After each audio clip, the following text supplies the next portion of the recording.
안녕하세요. 사연에 빠지다의 DJ 민영입니다. 오늘도 두 가지 사연 준비되어 있으니 재미있게 들어주시고요. 구독과 좋아요도 함께 눌러주세요. 그럼 오늘의 사연 바로 만나볼게요. 안녕하세요. 처음 뵙겠습니다. 제가 좋아하는 동생 지연이의 소개로 이곳을 알게 되었습니다. 워낙 일이 바쁘다 보니 여기 유튜브를 매일 보지는 못하지만 가끔 골치가 아플 때면 이곳을 찾아와서 머리를 식히고는 하죠.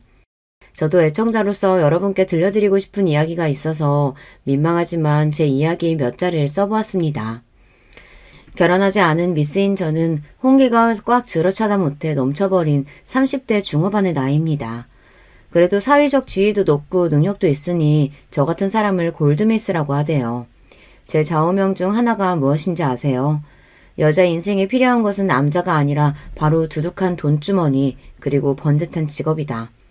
아직 돈이 많은 편은 아니지만 공무원으로 치자면 4급쯤 되니 안정적인 편입니다. 그리고 어디에 이야기해도 어깨에 힘이 들어갈 만큼 번듯한 직업, 바로 대한민국 검사입니다. 정말 죽자고 제 청춘을 다 바쳐서 얻어낸 결과였어요. 제가 왜 저런 좌우명을 가지고 독하게 공부해서 검사까지 되었냐고요. 그건 다 그만한 이유가 있어서입니다. 우리 아버지 쪽 집안은 특별하고도 부끄러운 가족사를 가지고 있어요.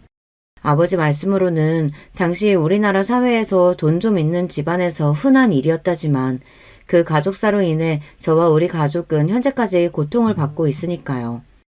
우리 친할머니는 첩이었습니다. 하지만 친할아버지와 불륜이었다거나 옳지 못한 이유로 그렇게 된 것은 아니었어요. 할아버지의 본처는 딸만 셋을 낳고 아들 하나를 보지 못했습니다. 종손으로 대를 이어야 한다는 명분하에 할아버지는 후처를 들이시게 된 겁니다. 그리고 그 후처인 할머니는 바로 우리 아버지를 낳게 되었죠.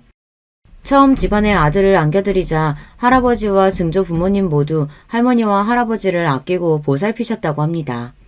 그렇지만 얄궂은 운명의 장난인지 본처였던 큰 할머니는 그 이후 아들을 하나 낳으신 거예요. 자연스레 집안의 판도는 정실 부인에게 기울고 첩과 그의 자식은 끈떨어진 뒤용박 신세가 되고 말았죠. 그래도 할아버지가 아끼시는 마음에 본처의 반대를 무릅쓰고 아버지를 호적에 올리셨다고 합니다. 하지만 친가 쪽 사람들은 결국 우리 할머니와 아버지를 집에서 내쫓고 가족 행사에 오지도 못하게 했대요. 부득이 본가에 가게 되면 우리 가족을 벌레 보듯 하고 막말을 해댔습니다. 그러고 보니 제가 그 집안에 처음 갔던 때가 기억나네요. 때는 제가 9살 시절 할아버지의 환갑자친 날에 처음 본가에 갔어요. 그런데 처음 가본 할아버지 댁에 들어서자마자 전 너무 놀라고 말았습니다. 우리 할머니에게 나이도 한참 어린 삼촌 고모들이 할아버지 몰래 첩이라고 불러댔거든요. 게다가 아무리 이복 형제라지만 엄연히 형인 우리 아빠에게 서자놈이라고 했고요. 어른들이 그 모양이니 밑에 자식들이 가만히 있을 리가 없습니다. 사촌 동생들이 나를 빙 둘러서서 놀려대고 까부는데 자존심이 센 저는 그 앞에서 울지 않으려고 무척이나 참았어요. 낯선 집에서 당하고 있던 저는 누구라도 와서 도와줬으면 하는 간절한 마음으로 버티고 있었죠. 그런데 큰할머니도 본가 어른들도 지나가며 이 광경을 분명 보았을 텐데 누구도 저를 도와주지 않았습니다. 도리어 아버지 바로 위에 고모 한 분은 이렇게 나섰습니다. 얘들아 똑똑히 잘 봐두렴. 남자가 바람 피우거나 다른 여자하고 결혼해서 애 낳으면 그 자식들은 이런 신세가 된단다. 그러니 바르게 잘 살아야 돼. 이러니 괴롭히는 애들을 오히려 부추기는 겁니다. 우리 할머니와 아빠가 무슨 죄를 저질렀을까요? 그리고 아무것도 모르고 그저 이 집안에 태어난 제가 또 무슨 잘못이란 말입니까? 하지만 그 집안 사람들 가운데 지연이만은 달랐습니다. 지연이는 본처였던 큰할머니가 낳은 아들, 즉 작은아버지의 둘째 딸이었어요. 그 인간들 가운데 유일하게 인성을 갖춘 지연이는 저보다 훨씬 어린아이였지만 바른 말을 눈치 하나 보지 않고 하는 용감한 아이였죠. 언니 오빠들 부끄럽게 이게 뭐 하는 거야? 유치원에서 안 배웠어? 혼자만 있는 어려운 친구 여럿이서 괴롭히면 경찰이 잡아간다고 했어. 그러니까 이런 장난 그만해. 어린 게 되바라졌다면서 그들은 지연이의 이마를 손바닥으로 치고 팔을 꼬집었지만 지연이는 꾹 참으면서 이렇게 대들었습니다. 그래, 그럼 마음대로 해. 난 우리 할아버지한테 보고 들은 거 그대로 다 일러 바칠 테니까. 그렇게 지연이의 협박을 듣고 나서야 사촌들은 괴롭힘을 멈추고 어딘가로 숨어버렸습니다. 아이들이 사라지자 지연이는 저에게 사탕 하나를 내밀었어요. 언니, 이거 먹어. 처음 우리 집에 왔는데 많이 놀랐지. 그래도 울지 마. 어찌나 서러웠으면 한참이나 어린 동생 앞에서 전 눈물을 보이고야 말았어요. 그 뒤로 지연이는 제 옆에 찰싹 붙어서 집안 구석구석 소개도 하고 저와 노는 게 재밌다며 계속 옆을 지켜주었습니다. 지연이 이놈, 이리 오지 못해? 너 그 아이와 놀지 마. 왜요? 난 언니가 좋은데. 그리고 할아버지가 언니 잘 챙겨주라고 하셨단 말이에요. 지연이는 그날뿐만 아니라 본가에 갈 때마다 저를 호위무사처럼 붙어서 지켜주었고 좋은 친구 노릇도 해주었어요. 차갑고 쌀쌀맞은 제가 뭐가 좋은지 지연이는 저를 친언니처럼 잘 따랐고 같이 놀고 싶으니 자기 집에 또 놀러 오라고 했습니다. 하지만 저는 이유 없이 그렇게 사람 취급 못 받는 친가댁에 가는 게 정말 싫었습니다. 더 싫었던 것은 제가 존경하는 아버지와 할머니까지 그들이 업신여긴다는 것이었어요. 할아버지 환갑잔치에서 돌아온 날 아버지는 제 머리를 쓰다듬으며 어린 시절 이야기를 처음 해주셨습니다. 우리 딸 오늘 많이 놀랐을 거야. 다 알고 말고. 너의 놀람과 서러움을 아빠는 아주 어렸을 적부터 겪어왔단다. 너보다 더 어릴 때부터 더한 일 많이 당했지. 삼촌 고모들이 더운 여름날 광 안에 넣어두고 몇 시간 뒤에나 풀어줘서 난 쓰러지기 일보 직전에 기진맥진해서 겨우 나왔다. 그뿐이랴. 냇가에 가서 놀자고 꼬셔놓고 날 억지로 물에 빠뜨려 호적되게 만들고 저들끼리 낄끼대고 웃어댔단다. 한 번은 큰어머니한테 예 어머니하고 대답했다는 이유로 몇 대나 뺨까지 맞아야 했어. 그분은 날 싸늘하게 보며 너 따위가 나를 어머님이라고 부르는 게 가당키냐 하냐고 하더구나. 아버지의 지난날 이야기를 듣는데 딸인 저까지 그 아픔이 전해져서 눈물이 날 것 같았어요. 이건 본처의 자식들이 아니라 악마의 자식들같이 굴었으니 그 분노를 이루 말할 수 없었죠. 그럼에도 아버지는 첩의 자식 서자라는 이유로 어디 가서 당한 일에 대해 입도 뻥끗하지 못했습니다. 어른이 되고 결혼해서 저를 낳으신 뒤 저까지 그 집안에서 괜한 서름을 당하실까봐 가능하면 그 집 사람들과 만나지 않도록 하셨던 거예요. 본가에 일이 있더라도 아버지만 다녀오시고는 했죠. 하지만 할아버지 환갑잔치처럼 모든 가족이 모여야 하는 날은 어김없이 저까지 동원해야 했고 저 역시 아버지가 평생 당했을 그 억울함을 똑같이 느끼고 말았습니다. 이런 집안꼴을 보고 자란 제가 어떻게 남자를 좋아하고 결혼하고 싶겠어요. 첩의 자식이라는 오명이 대를 잇는 이 지독한 굴레에서 행여나 제 자식도 똑같은 일을 겪게 될까봐 두려웠습니다. 만약 제 자식이 선대의 일로 인해 내가 당했던 고통과 아픔을 당할지도 모른다는 생각에 결혼 생각을 접고 말았죠. 그리고 우리를 무시하는 본가 사람들 앞에서 성공한 모습으로 떳떳하게 나서고 싶었습니다. 자연스레 출세와 사회적 성공이 제 목표가 되었고 지금의 비혼주의에 이르게 된 것입니다. 사회적으로 성공하는 길은 다양했지만 전 그중에서도 법조인을 꿈꾸게 되었어요. 그리고 이 선택의 계기는 바로 할아버지의 장례식으로부터였죠. 할머니는 이미 세상을 뜨셨고 할머니 장례식에 본가 사람들 중 찾아온 사람은 오직 지연이와 남편이었던 할아버지뿐이었습니다. 첩으로 모진 세월을 살다가 가신 할머니가 돌아가신 지 2년 만에 할아버지까지 저 세상으로 가버리셨습니다. 그렇게 친할아버지의 부고를 받고 모든 가족이 오랜만에 모였죠. 오랜만에 찾아뵀지만 그 친척들은 옛 기억 그대로 부모님과 나를 무슨 쓰레기 쳐다보듯 경멸하는 시선만 두고 있었을 뿐입니다. 여기가 어디라고 찾아와? 역시 첩의 자식이라 뻔뻔한 모양이다. 아버지 돌아가시고 유산이라고 떨어질까 봐서 뭐라도 주워 먹으러 온 거겠지. 천한 핏줄 같으니. 그들은 생전에 우리 할머니에게 작은 어머니라고도 하지 않았습니다. 강씨라며 하대했을 뿐이죠. 우리 할머니가 강씨네 식구들하고는 상종도 하지 말라 했어. 씨바지로 온 여자의 핏줄은 어디 가서도 그 집안 본처 내쫓을 성품이나 물려받을 거라고. 심지어 아버지가 내민 조의금을 그 앞에서 바로 열어서 지폐 돈을 바닥에 떨어뜨렸어요. 어머나, 참나 겨우 50만 원 했네. 하긴 그 살림살이에 50만 원이면 노력은 한 건가. 돈이 없으면 염치라도 있던가. 어디 가서 구워오든가 했어야지. 자기 아버지 장례식에 50만 원이 뭐야. 우리 아버지도 분명한 할아버지의 자식이었습니다. 하지만 그들은 상주 옷도 주지 않고 상주 자리에서 멀찍이 떨어져 있으라고 했어요. 그 자리가 너무 불편하고 가시방석이라 아버지는 엄마와 저를 일찍 집에 보내셨습니다. 3일 내내 상주 취급도 못 받았지만 외로이 아버지만의 방식으로 자기 친부가 가시는 길을 끝까지 애도하셨습니다. 아버지가 저를 세상에 나오게 하셨을지언정 이 세상살이를 지옥으로 만드셨죠. 그거 아십니까? 운동도 공부도 잘했던 저는 육사가 되고 싶었어요. 그런데 한참 준비하던 중 내 피줄 때문에 가지 못할 거라는 걸 알게 되었죠.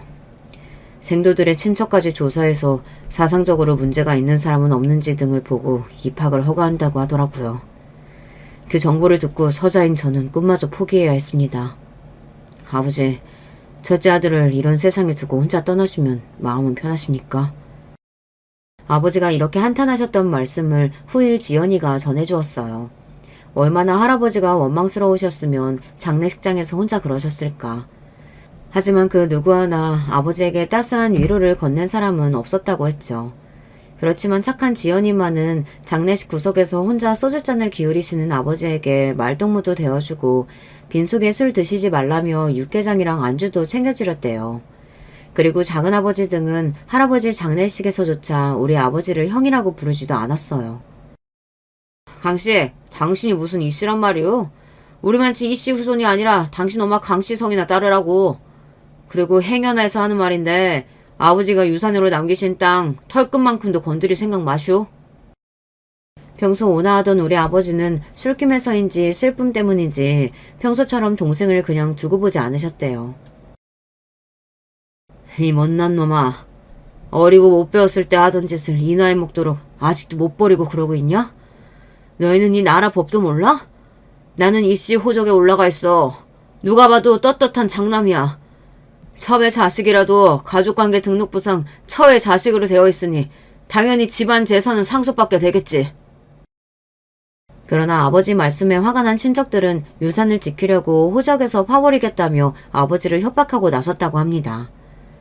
법도 모르는 놈들이 호적에서 판다고 나서면 구청에서 해주냐? 법원에서 해줘? 아버지가 남긴 땅 해봐야 몇 푼 되지도 않는 거 난 관심도 없다. 제대로 된 집도 없이 사는 너나 누나들끼리 나눠 살아. 아버지는 법무사로 30년을 재직하신 분입니다. 이런 윤사관계쯤이야 어떻게 돌아가는지도 알고 마음만 먹는다면 얼마든지 그들을 엿먹일 방법도 알고 있겠죠. 한 가지 법상식을 구독자 여러분께 말씀드리자면 호적에 올라온 첩의 자식을 가족관계 등록부에서 제외해야 하는 방법도 있습니다. 만약 본인의 가족관계 등록부에 등록되어 있는 친자가 아닌 자식을 상대로 친생자 관계 부존 재확인 소송을 제기하면 됩니다. 요즘 간단하게 할 수 있는 유전자 검사를 통해 법원의 판결을 받으시면 첩의 자식을 본인의 가족관계 등록부에서 말소할 수 있게 되죠. 그렇지만 본가 친척들은 이런 법 따위는 알지도 못한 채 아버지에게 윽박을 질렀을 뿐입니다. 나중에 이 일을 전해 듣고는 본가 사람들에게 한 방 먹인 아버지가 어떤 영웅보다 자랑스러웠어요. 그리고 이날부터 저는 법조인이 되고자 결심하게 된 겁니다. 할아버지 장례식 이후로는 그 본처 자식들을 만날 일이 없었죠. 저도 첩의 후손이라는 그늘에서 벗어나 멀쩡한 인생을 살 수 있게 되었습니다. 친구들에게 야망녀라는 별명까지 얻으면서 저는 공부 외에는 어떤 것도 관심을 두지 않고 살았습니다. 나처럼 힘없고 배경 없는 사람은 법이라는 무기라도 갖고 있어야 이 세상 누구도 나와 내 가족을 함부로 대하지 못할 테니까요. 정말 피땀을 흘려가며 공부한 끝에 저는 연세대 법대생이 되었습니다. 그런데 대학교 4학년 때 사법시험을 한창 준비하던 중에 그 본관의 고모라는 사람이 갑자기 연락을 줬어요. 너 지금 연대 법대생이라며? 뭐 되겠다고 사시까지 준비한다고 들었는데 애 참 많이도 쓴다. 하긴 네 아비도 법무사고 너 어릴 때 눈빛이 초롱초롱하니 쟤 할 말 다 아는 꼴이 꽤 똘똘해 보이긴 했어. 다름이 아니라 내가 너한테 긴히 부탁할 일이 있는데 너희 고모부 사업하는데 돈 떼어먹은 놈이 있거든? 그놈 고소 좀 하게 네가 좀 도와다오. 우리 아버지를 벌레 보듯 하고 어린 조카가 핍박과 받을 때 도리어 부추기던 고모였습니다. 이제 와서 이혼 가치가 좀 있어 보이니 저를 찾은 것이죠. 고모가 첩년 자식 손주는 살 가치도 없다면서요. 집안 분란 만들지 말고 어디 조용한 데 가서 숨어 살라고 말씀하신 기억 나는데요. 어디 첨년의 손주딸이 대단하신 본처 소생 고모 소송을 돕겠습니까? 대단한 집안이시니 고모님 혼자 알아서 하세요. 고모의 처지가 오죽 급하면 발톱에 때만도 못하게 여기던 꼬매기한테 도와달라고 해야 했을까 싶었지만 저는 성인 군자가 아닙니다. 솔직히 고모한테 시원하게 복수의 한마디 돌려줄 수 있어서 감사할 지경이었어요. 제 말에 열받은 고모는 역시 종자가 다르니 저렇게 누구 도울 줄도 모르고 매정하지 라는 말을 남기고 전화를 끊어버렸습니다. 그 일로 저는 다시 한번 느꼈습니다. 사람들에게 당하지 않으려면 절대적인 힘을 키워야 한다고요. 그래서 그 일 이후로 더 이를 악물고 사법고시에 매달렸습니다. 그런데 제가 사법고시를 준비하던 때에 법조계에 아주 큰 혼란이 있던 시절이었어요. 60년대부터 존치해오던 사법시험이 폐지하고 법학 전문대학원 도입을 앞두고 있었거든요. 사법고시 2번 낙방을 겪은 저는 이렇게 사시만 준비하다가 죽도 밥도 안 되겠다는 생각이 들었습니다. 어쩔 수 없이 법학 전문대학원을 준비해야 했죠. 로스쿨에 가기 위해서 대학을 졸업한 저는 가외와 아르바이트로 돈을 벌어야 했습니다. 부모님이 도와주시겠다고 했지만 저 스스로의 힘으로 이루고 싶었어요. 학비를 마련하고도 밤에는 로스쿨 입학을 위한 법학 적성 시험을 준비했습니다. 준비하던 사법고시에 비하면 이 시험은 오히려 쉽게 느껴질 정도였어요. 그렇게 로스쿨이 입학을 허가한 첫 해에 합격했습니다. 3년의 대학원 생활 뒤 검사 임용에 지원하여 변호사 시험에 합격했죠. 그렇게 9년의 긴 여정 끝에 저는 검사가 된 것입니다. 편하고 돈 많이 버는 변호사가 아니라 왜 검사를 택했느냐고요. 아버지 친척들에게 여보란 듯이 제 모습을 보여주고 싶었거든요. 당신들이 무시하던 서자의 딸이 대한민국 검사가 되었다고 말이죠. 이렇듯 연애나 결혼을 포기한 채로 앞만 보고 달려온 저와 달리 지연이는 평범한 여자의 길에 들어섰습니다. 지연이는 27살의 젊은 나이에 대학 때부터 사귀던 남자친구와 일찍 결혼했어요. 저는 당시 이미 검사로 임용된 터라 친가 친척들에게 보여주려고 검사다운 검정 바지 정장 차림으로 당당히 결혼식장에 들어섰죠. 제가 검사가 된 소식을 들어서인지 예전처럼 사촌이나 어른들은 저에게 대놓고 뭐라고 하지 못했습니다. 다만 저들끼리 모여서 쑥덕거리고 저와 우리 가족을 본체만 채 했을 뿐이죠. 지연아, 결혼 정말 축하해. 너처럼 예쁜 신부는 또 처음 본다. 언니답지 않게 웬 칭찬을? 이게 다 화장빨이라오. 그나저나 우리 이쁜 언니 두고 나 먼저 시집가서 미안해. 나는 남자도 싫고 결혼도 싫고 범죄자들 처단하는 일에 내 인생 바칠 거야. 그러니 여자로서의 행복은 언니 못까지 네가 모두 느끼고 잘 살길 바랄게. 우리 언니 35 되기 전에는 면사포 쓴 모습 보고 싶은데 이 동생 소원도 좀 들어주라. 자기 결혼식에서도 시집 못 간 언니 걱정이나 하는 착한 아이였습니다. 그런 지연이에게 대용량 최진식 냉장고를 선물로 해주고 진심으로 결혼을 축하해 주었어요. 지연이는 결혼해서 건축 일을 하는 남편과 오순도순 신혼생활을 시작했습니다. 당시 저는 어느 지방으로 검사직을 발령받아 지연이와 자주 만날 수 없었죠. 간간히 문자나 전화하며 서로 소식을 듣고 있었을 뿐이었어요. 그러다가 휴가를 받은 저는 서울로 상경해서 오랜만에 지연이를 만나러 그 아이 신혼집에 갔어요. 현관 벨을 누르자 문을 열어주는 사람은 다름 아닌 사돈 어르신, 즉 지연이 시아버지셨습니다. 아, 안녕하세요. 제가 집을 잘못 찾아온 건 아니겠죠? 혹시 결혼식 때 한번 뵈었던 지연이 시아버님 되십니까? 내 며느리 이름이 지연이 맞소. 근데 댁은 누구시오? 아, 네. 전 지연이랑 친한 언니예요. 집에서 만나기로 했는데 아버님께서 어쩐 일로 여기에.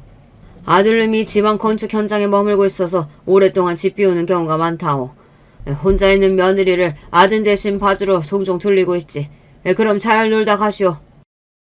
퉁명스럽게 말하고 가시는 저분에 대해 저는 익히 들어서 알고 있습니다. 원래 지연이는 착한 성품답게 뒤에서 남의 욕을 하거나 헐뜯는 아이는 아니에요. 그런데 언젠가부터 그런 지연이를 힘들게 만드는 장본인이 바로 저분이었거든요. 3년 전 결혼 준비로 한창이던 지연이가 상견례를 다녀와서 들려준 이야기가 기억납니다. 너도 알지? 우리나라에서 여자는 남편만 잘 만난다고 행복하게 사는 거 아니다. 내가 비록 네 친언니가 아니라서 직접 그분들을 보지는 못해서 안타깝지만 어떤 분들인지 어디 한번 얘기해봐. 시댁은 과천의 단독주택에 계시고 시아버님이 은행 퇴직 후에 사업하셔서 돈을 많이 모으셨다나 봐. 사실 상견례 자리 내내 자기 돈 자랑, 성공한 이야기 늘어놓았는데 너무 지루했지 뭐야. 그래도 없이 사는 시댁도 아니고 아버님이 우리 신혼집도 사주신다고 하셨으니 감사할 일 아니겠어? 앞으로도 아버님 자랑만 조용히 듣고 살면 다른 어려움은 없을 것 같은데? 언니, 나 너무 속물이지? 이렇게 결혼 초반에는 시아버님이 좀 자랑을 떠벌리신다는 작은 문제 말고는 시어머님도 괜찮으시고 별다른 일 없이 잘 살고 있었어요. 지연이는 아기도 낳고 정말 예쁘게 살고 있어서 부러울 지경이었죠. 하지만 그 행복은 오래가지 않았어요. 지연이네 시댁에 어려움이 찾아왔습니다. 지연이네가 결혼한 직후 시아버님은 어떤 회사와 함께 주식이나 파생 상품에 투자를 새롭게 하셨어요. 가족들은 살고 있는 집을 담보로 하고 가진 재산 거의 전부를 투자한 시부를 말려보았지만 그간의 성공으로 자신만만한 분이었기 때문에 밀고 나가셨다고 합니다. 하지만 알고 보니 시부가 투자했던 회사는 사기꾼들이 작정하고 만든 가짜 기업이었어요. 많은 투자자를 유치한 뒤 모은 투자금을 갖고 잠적해버렸습니다. 이 사태에 살던 집까지 경매에 넘어가고 심지어 지연이 시모마저 병을 얻고 몇 개월 만에 돌아가신 겁니다. 그야말로 잘못된 투자 한 번으로 집안이 풍비박산 나고 만 것이죠. 경제적 어려움이 찾아왔지만 지연이 신랑은 꿋꿋이 자기 건축 일을 하고 지연이는 가정을 잘 꾸리며 살고 있었습니다. 하지만 문제는 바로 이 사태의 원인이자 피해자인 시부였습니다. 졸지에 부자에서 하층민으로 전락했건만 그의 씀씀이나 기대치는 그대로였으니까요. 언니, 나 지금 살던 집 팔아야 할 것 같아. 아니, 갑자기 왜? 지금 아파트 살기 좋고 이제 곧 조카도 학교 가야 하는데 이사를 가겠다고? 여기 살기는 너무 좋지. 그런데 시아버지가 자기는 지금 빌라 살고 있는데 자기가 해준 돈으로 자식들 너희만 호의호식하면 되겠냐고 하시는 거야. 우리 집 팔아서 자기 아파트 해주고 너희도 돈 맞춰서 살 집 알아서 구하라고 하시면서. 아니, 뭐 그런 옹졸한 영감님이 다 있다니? 줬다 뺏는 경우가 어딨어. 게다가 자기 아들 집이고 손주들까지 사는 집에서 꼭 그렇게 해야겠대? 그렇게 지연이가 하소연을 하는데 지연이 시부가 어떤 양반인지 대강 파악이 되더군요. 자기 돈은 없는데 원래 치던 골프도 계속 치고 싶고 친구들 앞에서 기죽기 싫어서 가벼운 지갑으로 한턱 쏘겠다며 다니는 그런 한심한 사람이었어요. 그러면서 자기 자식들에게는 이렇게 팍팍하게 굴다니 말이죠. 지연이 신랑은 어떻게 돈을 빌려서 시부에게 좀 더 넓고 좋은 집을 해주고 나서야 살던 집을 빼라 마라 억지를 부리는 것을 일단 막았다고 하네요. 그렇지만 시부가 지연이를 괴롭히는 방법은 수십 가지나 되는 것 같았습니다. 툭하면 지연이네 집에 연락도 없이 와서 밥을 차려라, 시아버지의 밥상에 반찬이 이게 뭐냐 하면서 며느리를 막 대하고 부리는 것이었습니다. 심지어 어느 날은 시부 친구까지 집에 데리고 와서 다과상을 준비해야 하기도 했다네요. 그래, 나도 결혼한 친구들 얘기 들어보면 어른들이 대접받고 싶은 마음에 그렇게 하시는 경우가 있다고 하더라. 그래도 안 좋은 일 겪으시고 혼자 사시는 불쌍한 분이니까 너그럽게 잘 맞춰드려. 속으로는 지연이 시부가 미웠지만 지연이가 속이 더 상할까봐 이렇게 충고도 해주었어요. 그런데 이 노인네가 며느리를 또 다른 방향으로 달달 볶으더군요. 자신이 쓰는 물건을 사거나 외출해서 뿌리고 다니는 술값으로 아들이 주는 용돈을 다 쓰고 다니는 양반이 며느리에게는 그렇게 돈돈거리며 절약을 강조하는 겁니다. 언니, 어제는 글쎄 아버님이 우리 집에 어떤 아기 의자 하나를 들고 오시더라고. 근데 찬찬히 보니까 나사도 안 지어질 만큼 망가지고 지저분한 누가 버린 것 같았어. 그래서 아버님께 이렇게 말씀드렸지. 아버님, 저도 없는 살림에 아낀다고 중고거래 많이 하긴 했지만 이거는 못 쓰는 물건이에요. 아마 물건 주인도 쓰레기로 내놓은 것일 테니 다시 원래 자리로 갖다 놓을게요. 지연이는 그동안 시부가 가져다주는 고물 같은 것을 잠자코 받았었지만 참다 못해 이렇게 한마디 드렸대요. 네가 그렇게 흥청망청 써대니까 부자가 못 되는 거다. 네 남편은 이 더위에 땀 뻘뻘 흘려가며 건축 현장에 나가서 어렵게 돈 벌어오는데 집에 있는 마누라가 한다는 소리가 친정에서 배운다는 생활습관이 그 모양이니 가난을 못 벗어나지? 이렇게 도리어 며느리를 타박하는 것이 아니겠어요. 나 혼내시는 건 그래도 참을 수 있어. 하지만 친정 어쩌고 하시니까 그 말씀은 너무 서러운 거야. 우리 집이 원래는 잘 살았던 거 언니도 알잖아. 지연이 말이 맞아요. 원래 지연이네 집은 유복한 편이었습니다. 부자인 할아버지가 정실 부인의 독자인 작은 아버지에게 모든 지원과 재산을 아끼지 않으셨으니까요. 서울에서 번듯한 집에 살며 작은아버지는 사업을 하시고 지연이나 식구들 모두 돈 걱정은 안 해보고 살았습니다. 하지만 몇 년 전 작은아버지의 사업이 어려워져서 그만 부도가 나고 말았어요. 본가 사람들은 창피한지 우리 아버지도 모르게 쉬쉬하고 있었는데 지연이가 얘기해줘서 저도 나중에야 알게 되었죠. 씩씩한 지연이는 친정에 반찬도 해나르고 없는 살림에 자기가 돕겠다고 부업을 해가며 친정 부모님 용돈도 조금이나마 드렸습니다. 그런데 사돈댁의 사업이 망했다는 사실을 알고 난 지연이 시부는 사람이 더 악독해진 것 같아요. 너 앙큼하게도 네 친정집 망한 거 이 시애비한테 비밀로 하고 있더구나. 희한하게도 너랑 얽히면 왜 사업들이 그리 망하는 건지. 나도 너 들어오고 얼마 뒤부터 사기당하고 너 야비까지. 너 혹시 사주 본 적 있냐? 누가 결혼할 때 구막을 꼭 봐야 한다고 신신당부했는데 내가 이걸 놓쳤다. 그때 봤으면 이 결혼 어떻게든 막았을 텐데. 그리고 내 돈도 지켰을 텐데. 다른 건 다 참아도 자기 손으로 망친 인생 탓까지 사주를 들먹이며 며느리 탓을 하는 것은 참 용서받지 못할 일입니다. 그 노인네는 정말 그렇게 생각해서인지 그 뒤로 더욱 지연이에게 절약을 강요하고 돈 쏘는 꼴을 못 보더랍니다. 내 착한 동생, 악연으로 시작된 핏줄이었을지언정 지연이만은 지켜주겠다는 마음으로 전 그 아이를 돕고 싶었습니다. 이래 보여도 나 검사야. 너희 시부가 요즘 너한테 하시는 일 도가 지나친 것 같은데 치졸하지만 내 공권력을 이용해 볼 수 있어. 어떻게 언니가 나서줄까? 하지만 마음씨 고운 내 동생은 아버님 마음이 아프신 분이라고 시간이 지나면 원래대로 돌아올 거라고 저를 말렸습니다. 그래서 저도 잠자코 지켜보면서 자칫하면 나서서 지연이의 시부가 하는 행동을 저지해야겠다고 벼르고 있었죠. 하지만 이제 시부가 지연이네 집에 자주 들르시는 걸로 모자라서 주기적으로 지연이 보고 시부가 사는 집까지 오라고 했습니다. 너 때문에 네 시애미까지 운명 달리하고 말았으니 어쩌겠냐? 이 집안의 여자인 네가 마누라가 해줬듯이 나 죽을 때까지 돌봐줘야지. 우리 집에 일주일에 2번씩 와서 밑반찬하고 국 해놓고 빨래통에는 빨래도 하고 가라. 하루는 너무 시간이 급해서 밑반찬을 직접 만들지 못하고 반찬 가게에서 몇 가지 사서 냉장고에 넣어놓고 갔는데 집에 돌아온 시부가 이를 보고 며느리를 바로 꾸중하셨어요. 내가 그렇게 가르쳤는데도 너는 왜 이렇게 돈을 낭비하고 다니냐? 어디 여자가 요리도 못하고 반찬을 사서 시아버지께 드린다더냐? 이렇게 사치 부리면 돈 못 모은다. 어휴, 다음부터는 손수 네가 다 반찬 만들어서 넣어라. 자취하고 사는 저도 가끔 반찬을 사 먹는데요. 요리 솜씨를 떠나서 직접 재료를 사서 하는 것보다 간단하게 사는 편이 오히려 낭비 없이 다 먹게 되고 절약도 되더라고요. 그런데 반찬 하나 산 것으로 무슨 사치라며 꼬장을 부리시는 건지 이해 불가였습니다. 이렇게 되지도 않는 구박을 받아서일까요? 지연이는 결국 병을 얻고 말았습니다.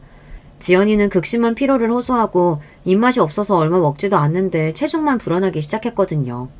50kg도 될까 말까 하는 마르고 작은 아이가 2달 새에 65kg까지 늘었으니 말입니다. 이런 지연이를 두고 시부는 애가 팔자 편하게 지내니 피둥피둥 살이나 찌질하면서 더 부려먹으려고 들었어요.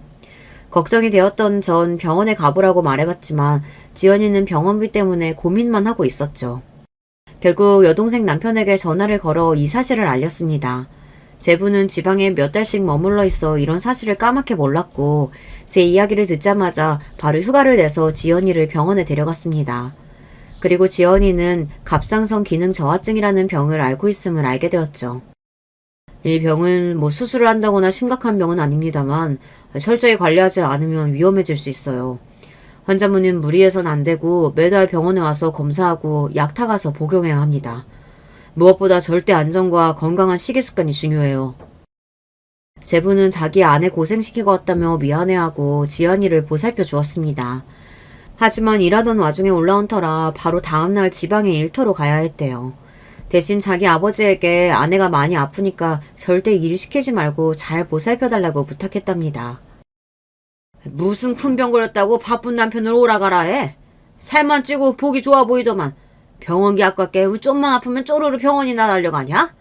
그 병원비가 좀 나오냐? 대형 병원이라 검사비는 오죽 비쌀까? 그냥 진통제나 사서 먹으면 될 일을. 아버님, 의사가 과로해서 생긴 병이랍니다. 아버님은 허리 아프시다고 일주일에 한 번씩 정형외과에 도수치료 받으러 가시잖아요. 저는 목숨이 위험해질 수도 있는 병인데 그 병원비도 아까우시단 말인가요? 사람이 아픈 마당에 저렇게 모지게 말씀하시니 참고 참던 지연이도 이렇게 시부에게 말대꾸를 했다고 합니다. 지연아, 참 바른 말 잘했다. 앞으로도 참지 말고 네 할 소리 해가면서 싸우지 않으면 그 어르신 갈수록 심해질지도 몰라. 이렇게 저는 지연이를 응원했어요. 하지만 시댁 어른이 아무리 막무가내로 굴어도 며느리여서 약자여서 다 수용하고 참을 수밖에 없다는 것을. 이것이 바로 우리나라 며느리의 현 주소 아닐까요? 지연이가 병을 얻었다고 하고 제가 왔던 사건이 종결돼서 시간이 생겼기에 휴가를 내고 지연이네 집에서 며칠 머물기로 했습니다. 언니 온다고 해서 내가 솜씨 좀 부려봤지. 언니 김치찌개랑 콩나물무침 좋아하잖아. 몸도 아픈 아이가 제가 온다는 소식에 들떠서 요리를 이것저것 해서 한상 떡벌어지게 차려놓고는 저를 맞이하는 게 아니겠어요. 야, 너 몸도 안 좋은 애가 이렇게 무리하지 마. 다음에도 또 이러면 언니 집에 안 올 거야. 지연이가 과로할까봐 이렇게 나무랐지만 지연이의 음식을 먹으면서 전 그 아이의 마음까지 함께 먹었습니다. 아닌 게 아니라 지연이의 얼굴을 보아하니 안색이 안 좋더라고요. 걱정이 되었지만 기분이 좋아 보이는 지연이에게 모른 척하고 밥그릇을 싹 비웠습니다. 그러다가 검찰청 직원의 전화가 와서 전 작은 방에 들어가서 통화를 하고 있었어요. 업무 관련 일로 통화가 길어지는데 어느 순간 크게 말다툼을 하는 소리가 나서 통화가 끝나는 대로 방문을 열어보았습니다. 그랬더니만 글쎄 초저녁 시간인데도 술을 얼마나 드신 건지 술 냄새가 진동한 채로 지연이 시부가 와 계시더군요. 이윽고 저는 이들의 대화를 실제로 생생하게 지켜볼 수 있게 되었습니다. 아버님, 오늘은 손님 오실 거라고 제발 집에 오지 말아달라고 했잖아요. 술 냄새 풍기며 막무가내로 집에 온 시부가 싫었던 지연이는 표정이 곱지 못했습니다. 술 먹고 온 시애비는 시애비가 아니라 망나니다 이 말이냐? 그러게, 너 때문에 우리 집 망하지만 않았어도 이제 내 마누라가 죽지만 않았어도 너 같은 며느리 보러 이 집 올 필요 없었다. 근데 이 시애비 보는 표정이 대체 그게 뭐냐? 그럼 원하시는 대로 반찬 싸드릴 테니까 이거 가져가시면 되는 거죠? 얼른 가지고 댁으로 돌아가세요. 지연이는 짜증을 내며 시부의 반찬을 챙기고 있었습니다. 아마 시부는 자기 반찬 달라는 시덥지 않은 용무로 집에 찾아왔던 모양이죠. 애초에 우리 집 냉장고에 맛있게 맞는 걸로 해놨어야 내가 여기를 안 오지. 지는 이렇게 맛있는 걸로 지대로 차려 먹고 있었구만. 참. 아니 제 친정이 가난하면 돈이라도 아껴 써라. 어? 이렇게 말도 안 되는 일로 꼬투리를 잡는 시부를 더 이상 참을 수 없었던 지연이는 드디어 강한 한마디를 하고 맙니다. 하나부터 열까지 아버님 눈에는 며느리가 그리 못마땅하셔서 어째요? 아버님 사업이 망하시고 가난해진 게 제 탓은 아니잖아요. 그러게 왜 가족들이 다 말리는 투자를 하겠다고 해서 이 모양이 되셨어요? 이것이 시아버지한테 말하는 말버릇하고는 뭐가 어째? 이렇게 부들거리던 사돈어른은 지연이의 뺨을 냅다 올려버리는 거였습니다. 지금이 쌍팔년도도 아니고 시아버지가 며느리를 때리는 일을 두 눈으로 목격하게 되다니. 돈 없고 힘없다는 이유로 며느리를 못살게 구는 사돈어른은 제 어린 시절 본가 친척들에게 당했던 모습과 다를 바가 없어 보였습니다. 그래서일까요? 그 장면을 보자마자 저는 바로 지연이 앞을 막아서고 살기 어린 눈으로 사돈어른을 째려보았어요. 너는 또 누구야? 아, 가끔 며느리가 집에 불러들인다는 언니가 있다고 하던데. 당신이 뭔데 우리 집 집안일에 끼어들어? 비키라고! 저는 지금 지연이 언니가 아니라 대한민국 검사로서 당신의 폭력 행사 현장을 목격했습니다. 바로 경찰 불러서 당신 연행해 갈 수도 있어요. 그런 사태까지 가기를 원하시는 거예요? 뭐? 검사라고? 웃기고 있네. 별볼일 없는 며느리 집안에 그렇게 대단한 사람은 없다고. 게다가 어느 검사 나으리가 할 일이 없어서 우리 며느리 같은 거랑 어울리고 다니냐? 너 말이다. 검사 사칭하고 다니면 깜빵 간다. 내가 검찰에 신고해주랴? 제 말에 차마 믿지 못하는 사돈어른 얼굴에 제 명함을 던져주었어요. 반신반의하던 양반은 명함을 보고 입이 떡 벌어지고 말았죠. 신고하셔도 좋고 검찰청에 이 명함 대면서 인적조회해보셔도 상관없습니다. 제가 검사라는 사실은 명백하네 말이죠. 그리고 호적상으로는 좀 차이가 있지만 지연이와 전 사촌지간으로 친자매와 다를 바 없는 사이예요. 그동안 사돈어른이 내 동생에게 한 짓 낱낱이 알고 있어요. 검사로서 말씀드리자면 친족 간의 폭행 행사는 우리네 정서상 더 엄격한 판결이 날 수 있는데 괜찮으시겠습니까? 알았다. 그럼 이건 못 본 걸로 하고 나 앞으로 며느리한테 다시는 손대지 않으마. 제가 이렇게 나오자 상황 파악이 된 지연이 시부는 제가 검사인 것을 믿게 되고 이내 꼬리를 말았습니다. 처음에는 내 동생에게 못되게 굴었던 죗값을 형 집행이나 법적인 처벌로 가볼까 하는 마음이 들었었죠. 하지만 제가 그럴 때마다 지연이가 해준 이야기가 떠올랐습니다. 언니, 아무 잘못 없이 나를 괴롭히는 아버님이 나도 너무 미워. 그렇지만 사실 아버님이 무슨 죄를 저지른 건 아니잖아. 아버님도 원래부터 이런 분은 아니셨는데 사기 당하신 뒤로 사람이 저렇게 되고 말았어. 그러니까 언니가 혹시 우리 아버님을 좀 도와줄 수 없을까? 진짜 죄 지은 자들 찾아내서 벌 주고 싶어. 내 착한 동생은 도리어 이렇게 자기 시부를 도와달라고 했어요. 그 생각이 들자 저는 이 일 가지고 사람을 고쳐서 써보기로 마음을 돌렸습니다. 사돈 어르신께서 전에 유일한 회사에 걸려서 된통 당하고 온 재산 말아드셨죠? 검사인 제가 그 회사 수사하고 잘만 하면 그놈들 찾아줄 수 있는데 내 동생 이렇게 대하시니 선뜻 도와드리기는 어렵겠군요. 제 말에 사돈 어른은 귀신이라도 본 듯 눈을 번뜩이고 말았습니다. 그리고 빤빤하던 태도를 바로 고치고 제 앞에 납작 엎드리는 신용이라도 할 기세였어요. 사돈처녀, 내가 다 잘못했네. 나도 원래는 이렇게 며느리한테 모질게 대하고 남 탓이나 하는 놈은 아니었어. 그런데 그 사기 당한 뒤로 내 인생이 엉망으로 되어버려서 그만. 그런 세상이 원망스러워서 술까지 마시다 보니 이런 실수를 하고 만 거네. 하지만 그렇다고 그게 우리 지연이 탓도 아니죠. 일단 반성하는 모습 보이시니 좀 더 생각해 보겠습니다. 사람 마음이 손쉽게 뒤바뀌는 마당에 지금 도와드리겠다고 확정짓기에는 시기상조네요. 앞으로 우리 지연이에게 어떻게 하시는지 좀 더 지켜보고 정하겠습니다. 그래. 앞으로 내가 절대 우리 며느리 괴롭히지 않을게. 아니, 오히려 받들어 모시고 살게. 그러니까 사돈처녀, 꼭 그 사기범들 좀 잡아줘. 내 돈 좀 찾아줘, 제발. 얼마나 절실하셨으면 그분은 제 손을 꼭 잡고 이렇게 사정사정 하셨습니다. 눈물까지 흘리시면서 진심으로 말이에요. 비단 지연이의 시부를 돕고 싶어서뿐만이 아니라 사기는 정말 무섭고 암적인 범죄입니다. 단순히 돈만 뺏고 끝나는 것이 아니라 피해자의 정신을 갉아먹고 급기야 이를 못 견디고 자살하는 경우도 있으니 말이죠. 게다가 피해자뿐만이 아니라 그의 가족 등 가까운 사람들이 그 피해를 고스란히 안아야 하는 심각한 피해를 낳는 중대한 범죄입니다. 하지만 우리나라는 사기범들에 대한 실형 비율이 압도적으로 낮은 나라입니다.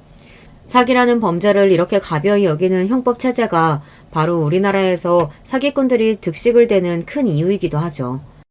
그래서 저는 사기꾼들을 경멸합니다.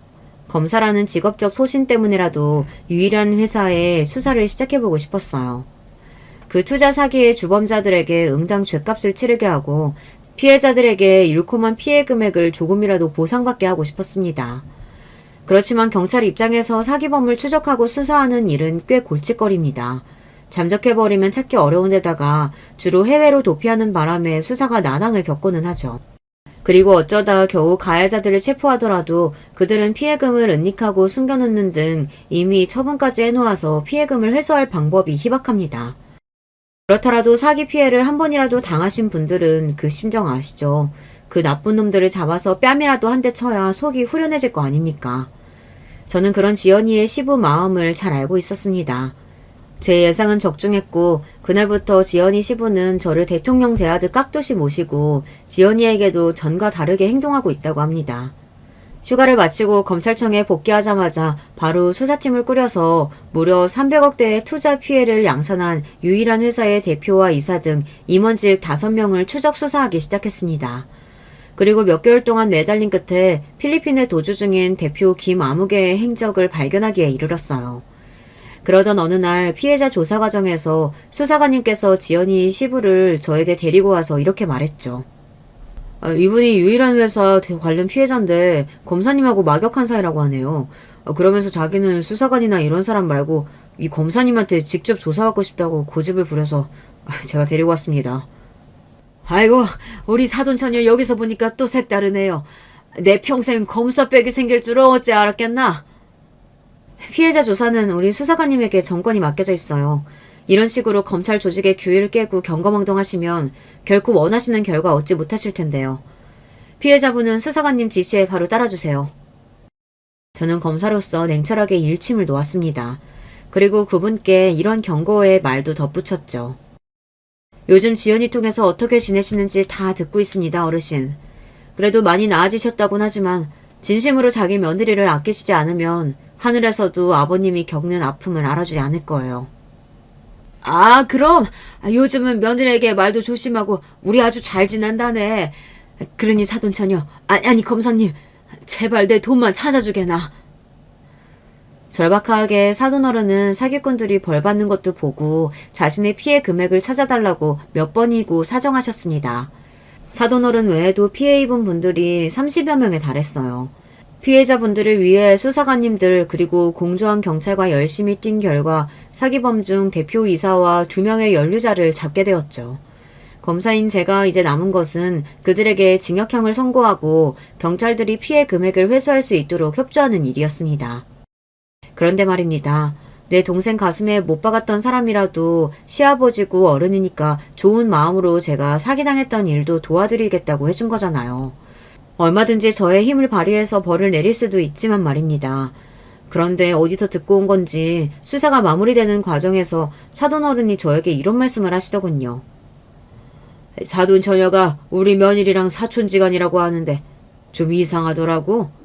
저는 상견례 자리에서 들은 이야기도 없었고 얼마 전 바깥사돈하고 통화하고 나서야 내가 딱 간파했지 뭐야. 사돈처녀 아비가 첩의 소생이라면서? 바깥사돈이 어찌나 검사님네 집안을 욕하는지 차마 그 앞에서 사돈처녀랑 며느리가 각별한 사이라고 말할 수가 없을 지경이더군. 생각지도 못한 우리 집안 이야기가 사돈어른 입에서 나오자 전 당황해서 말을 버벅거렸어요. 그래서요. 무슨 말씀이 하고 싶으신 겁니까? 저희 할머니 때의 일로 제가 뭐 부끄러워해야 한다는 이런 말씀인가요? 아니 뭐 그냥 그렇다고. 나도 그쪽 꿍꿍한 사정들 다 알게 됐으니 너무 검사랍시고 거만하게 굴지 않았으면 좋겠다. 뭐 그런 이야기지. 구독자 여러분들께서는 이처럼 경우 없는 상황을 어떻게 생각하십니까? 저는요, 솔직히 제가 피해자랍시고 도와드린 분이 제 과거를 걸고 넘어지니까 하던 일을 모두 손에서 놓고 싶은 심정이었습니다. 제가 검사를 달고 나서 본가 사람들조차 제 앞에서 대놓고 뭐라 한 적이 없는데 지연이 시부의 말을 듣고 나서 머리를 한 대 세게 맞은 기분이었어요. 은혜도 몰라보고 남의 약점을 가지고 뻔뻔스럽게 돌변하다니 우라가 치밀었습니다. 이런 분을 위해서 그래도 제 직업적 소신을 다해서 끝까지 도와드려야 할지 아니면 도움 따위는 집어치우고 우리 지연이 괴롭히거나 하면 도리어 벌을 내려야 할지 고민하게 되었습니다. 법도 알고 세상 이치도 배우고 있는 입장이지만 아직 저에게 이런 인간관계는 물음표 투성이네요. 우리 아버지나 가족들에게 이야기하면 괜한 상처를 들쑤실까봐 여기 이렇게 유튜브에 제 마음을 풀어보고자 합니다. 그리고 이 문제에 대해 여러분께서 생각하시는 바가 있다면 동영상 댓글로 남겨주시기 바랍니다.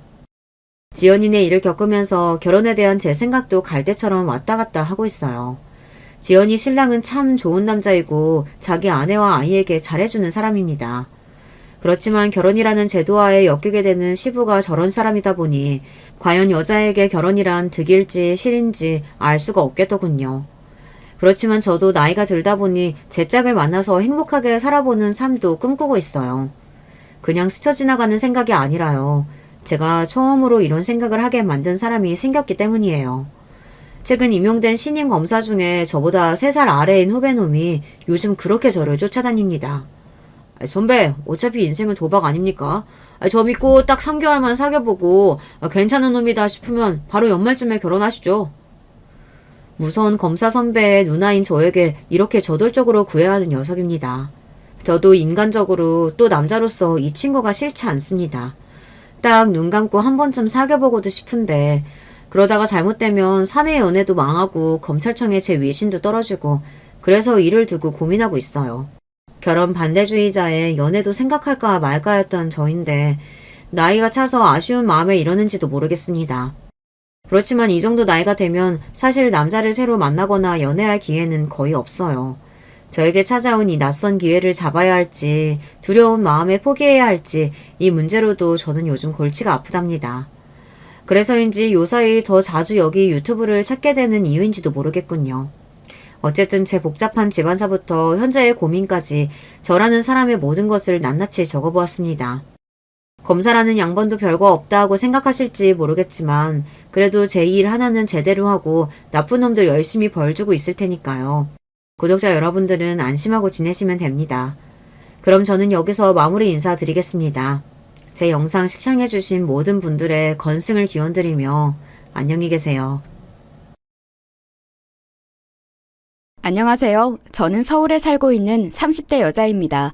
본래 결혼 생각이 없던 제가 어쩌다가 결혼도 했고 그 뒤로 참 많은 일들을 겪었어요.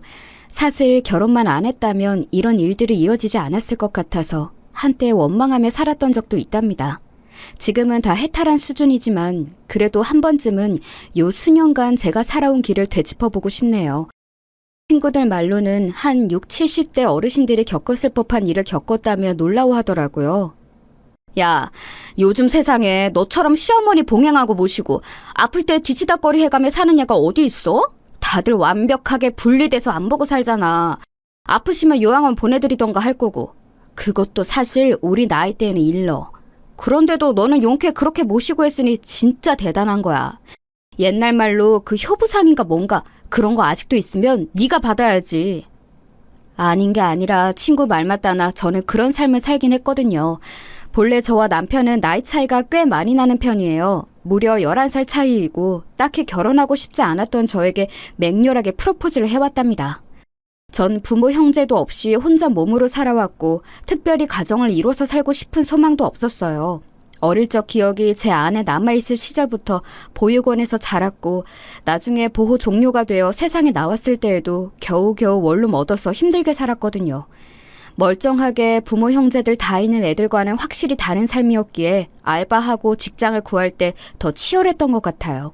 당시 제가 짧게 다녔던 회사에서 지금의 남편을 만났는데 그때는 대리님과 알바생 신분으로 보게 된 거예요. 수정씨, 괜찮으면 저랑 만나보지 않을래요? 수정씨 보면 맨날 나도 얼굴이 절로 밝아지는 것 같고 뭐 그런 느낌이에요. 조금 생각해봐요. 당연히 제 눈에는 거의 띠동갑급의 아저씨처럼 느껴졌지만 그래도 어찌어찌 만나다 보니까 사람이 참 다정하더라고요. 그러다 보니 어느새 연애 기간을 정도껏 채워서 결혼까지 하게 되었어요. 저의 이런 형편에 대해서 시어머니는 처음에 놀라시는 듯 했지만 둘만 잘 살면 됐지 뭔 상관이냐고 하시더라고요. 말 맞다 나 진짜로 니네들 둘만 잘 살면 돼. 나는 아무런 걱정이 없다. 솔직히 우리 준영이가 너무 장가를 안 가려고 해서 걱정이었거든. 이렇게 어리고 예쁜 아가씨를 데려올 줄 누가 알았겠어. 천국에 있는 우리 집 아저씨가 알면 얼마나 좋아하겠냐고. 그러면서 어머니는 저에 대해 전혀 편견을 갖지 않으시더라고요.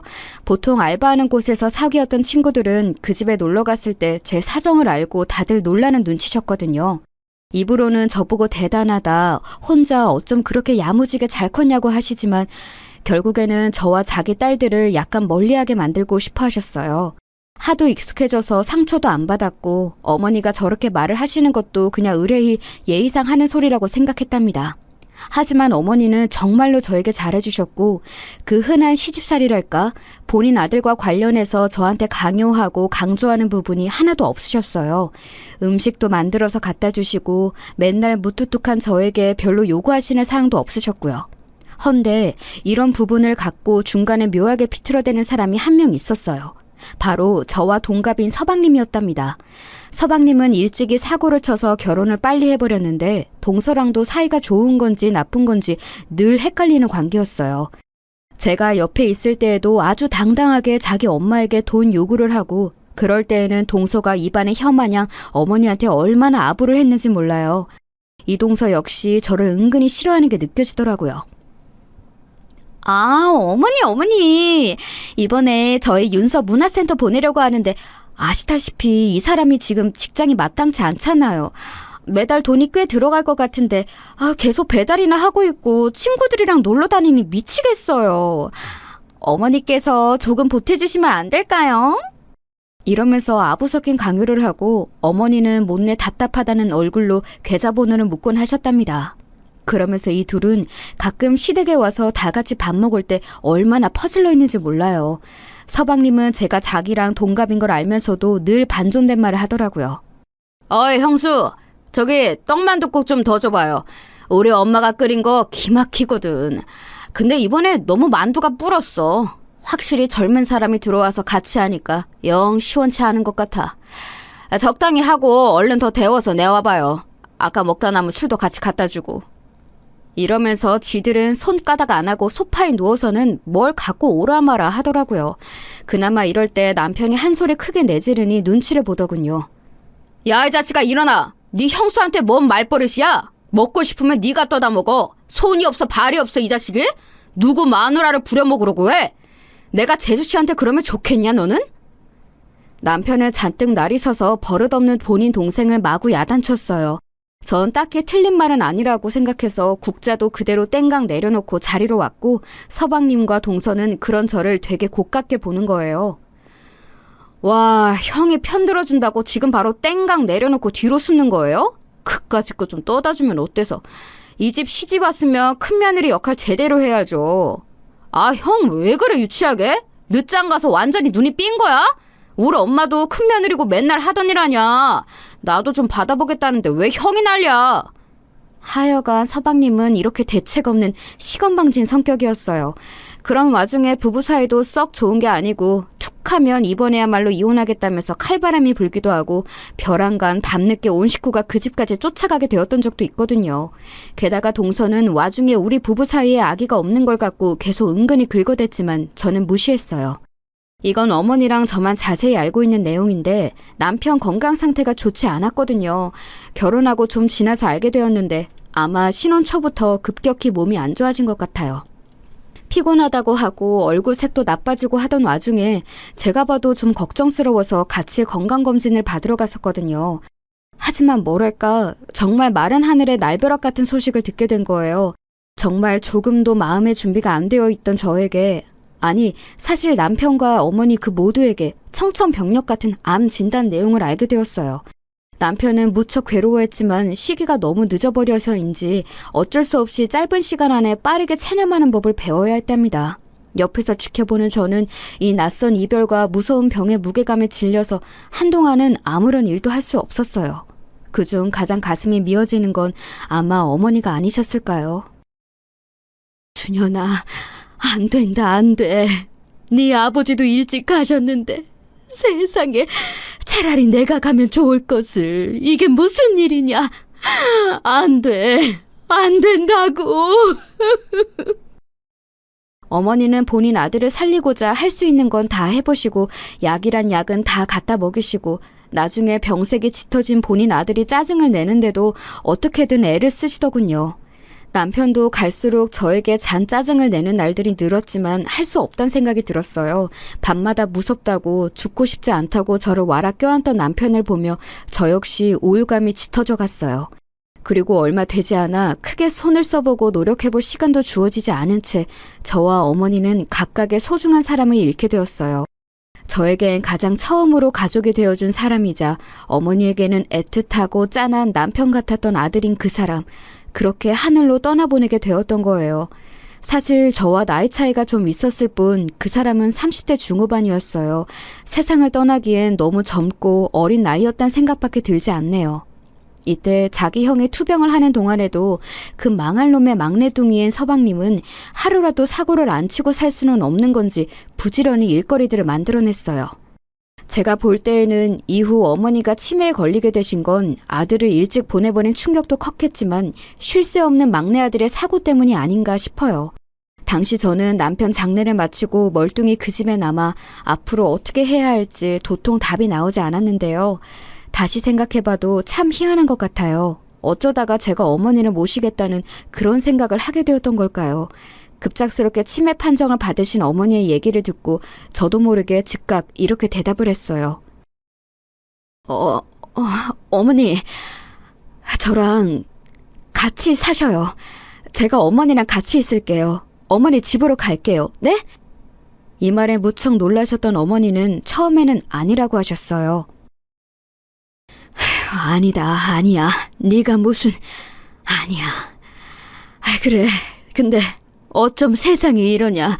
어떻게 나한테 이래? 나는 치매나 이런 거 다 남 얘기라고 생각 안 했어. 언젠가 올 거라고 생각은 했다. 그런데 너무 빨리 오는 거 아니냐. 살 사람은 살아야 된다는데 남편도 보내고 아들도 보낸 박복한 년이 뭐하러 그리 오래 버티냐고. 그래서 빨리 죽으라고 이런 병이 온 걸까? 어머니는 본인 마음 같아선 제 손길을 거부하고 신세지기 싫으셨던 것 같지만 어쩌겠어요. 지금 생각해보면 어머니 역시 마냥 거절하긴 힘드셨을 것 같아요. 우울감도 심해지신 데다가 병까지 얻게 되셨고 본인 친정엄마 역시 치매로 돌아가셨으니 워낙 병에 대해서도 잘 알고 계셨고요. 막상 살림을 합치게 되었을 때 서방님의 푸닥거리가 아주 장난도 아니었답니다. 이때는 어머니가 많이 아프지 않고 심하실 때가 아니라서 그런지 멀쩡한 자기 엄마한테 수작 부린다고 생각했나 봐요. 형수, 우리 엄마 옆에 있다 보면 뭐가 떨어질 것 같아서 그렇게 일찍 준비하는 거예요? 그렇게 욕심내고 어째봤자 이 집은 엄마 돌아가시고 내 거예요. 형도 먼저 가고 없지. 아들이라고 딸랑 하나인 나인데. 그렇게 번잡스럽게 굴지 말라고요. 뭐 말귀를 알아들어야 얘기가 통하지 뭔. 솔직히 우리 엄마 그렇게 아픈 것도 아닌데 왜 유난인지 모르겠네. 이러면서 어머니랑 저랑 같이 지내는 걸 아주 극도로 싫어하는 거예요. 와중에 동서까지 와서 이런 소리를 해대지 뭐예요? 이 말에는 어머니도 빠직하셔서 동서한테 엄청 화를 내셨어요. 형님, 아직 형님 젊으신데 저는 좀 이해가 안 돼요. 아주버님 돌아가시고 아직도 20대 중반인데 계속 그렇게 살 거 아니잖아요? 언젠가는 새로 재혼하시지 않겠어요? 나이도 어리고 젊은데 왜 굳이 이렇게 어머니 댁에 와서 무슨 요즘 시대에 복양을 한다는데 왜 같이 있는 거냐고요. 결국 이 부부 둘 다 하는 말뜻은 같은 거예요. 제가 돈을 노리고 어머니 곁에 있다는 뜻인 것 같았어요. 이 말에 어머니는 마구 화를 내시면서 쫓아내셨답니다. 야, 시끄럽다. 그렇게 걱정되면 니들이 들어와서 살던가. 또 그건 싫으면서 이렇게 와서 밤낮으로 니네 엄마랑 같이 있는 형수한테 그따위로 말해. 다 보기 싫으니까 나가! 썩 나가라고! 어머니는 이렇게 쫓아내신 이후에 몸이 안 좋으신지 계속 누워 계셨어요. 치매를 앓는 어르신들이 종일 다 처져 있는 것도 아니고 게다가 어머니는 초중기이신데 너무 힘들어하시더라고요. 아마 마음속으로 화병이 짙어지셔서 더 그러신 것 같아요. 아들 보낸 게 얼마나 한이 되셨던지 저랑 있으면서 계속 핸드폰에 있는 아들 사진 보여달라고 하시고 동영상 찍은 것도 몇 번을 보시더라고요. 아마 비디오가 있던 시절이라면 다 늘어졌을 거라며 봐도 안 질린다고 화면을 붙잡고 우셨어요. 우리 아들, 우리 준현이 고생만 하다 가네. 느지막이 장가가서 이제 잘 사는 줄 알았더만 지 엄마밖에 모르는 우리 아들. 엄마를 데려가지 어째 네가 먼저 가냐. 어머니는 계속해서 목 놓아 우셨고 그러다가 지치시면 주무시고 시장하시면 식사를 하시고 그렇지 않으면 그냥 멍하니 소파에 앉아서 허공을 보실 때가 많았어요. 본래 어머니는 평소에 감정 표현도 그리 크지 않으신 분이었답니다. 말로는 본인이 딸이 없어서 그렇다 며느리가 있는 게 어색하다고 하셨는데 진짜 그런 것 같아요. 나중에 인지 능력이 안 좋아지셔서 저도 가끔 헷갈려 하시고 못 알아보시는데 끽해야 어머니랑 단둘이 산 게 몇 년 안 되는데도 그게 서운하더라고요. 아가씨는 누구예요? 여기는 어디고? 나는 아들이 있어요. 아들을 기다리고 있어요. 우리 아들 학교 갔지. 막내도 있다오. 더럽게 말을 안 들어 처먹어. 뭔가 어머니답지 않게 약간 말투가 험해진 게 느껴져서 어색했는데요. 그럼에도 불구하고 자꾸 헷갈리시고 깜빡하시는 모습을 보니 점점 혼자 계시게 할 수 없었어요. 이쯤 되니 저도 다니던 일들을 슬슬 조절해서 줄여야 했고 만약을 대비해서 어머니가 주신 생활비도 있고 해서 이걸로 반찬거리도 사고 세금도 내고 살림을 이래저래 했었어요. 그리고 꼭 잊을만 하면 서방님네 부부가 나타나서 시비를 걸더라고요. 형수, 우리 엄마가 형수한테 몇 푼 쥐어준 거 맞죠? 알고 있으니까 수작 부리지 말고 얼마 좀 떼줘요. 형수는 애가 없어서 모르겠지만 우리는 애 키우느라 돈 들어갈 때가 한두 군데가 아니에요. 본인이 지금 일개 간병인 입장이라는 거 알고 분수껏 굴라고요. 알아요? 솔직히 까놓고 말해봅시다. 우리 엄마한테 얼마나 받았어요? 네? 저도 말이 이렇게 가는 게 너무 불쾌해서 맞받아쳐서 따졌어요. 저 어머니한테 생활비 명목으로 받은 것밖에 없어요. 가계부까지 쓰지는 않았지만 체크카드 내역으로 돈 결제한 거 남아있으니까 얼마 받아서 어디 썼는지 한번 보시겠어요? 그리고 간병인이라니 그렇게 틀린 말도 아니지만 말씀이 너무 심하시네요. 제가 애지간하면 참으려고 했는데 서방님은 어머니한테 돈 얘기 아니면 볼 일이 없으세요? 그렇게 걱정되시면 모시고 사시면 되잖아요. 저는 언제든 나가라면 나갈 수 있어요. 그런데 동선에 애도 있고 계속 힘들다 안 된다 소리만 하셨잖아요. 그럼 어머니는 어디 계셔야 되는데요? 제가 평소 같지 않게 막 몰아붙여서 답을 하니 서방님도 처음엔 멍하다가 나중엔 또 인상을 쓰는 거예요. 그럼 그렇지 사람 안 변하고 참 한결같은 것 같아요.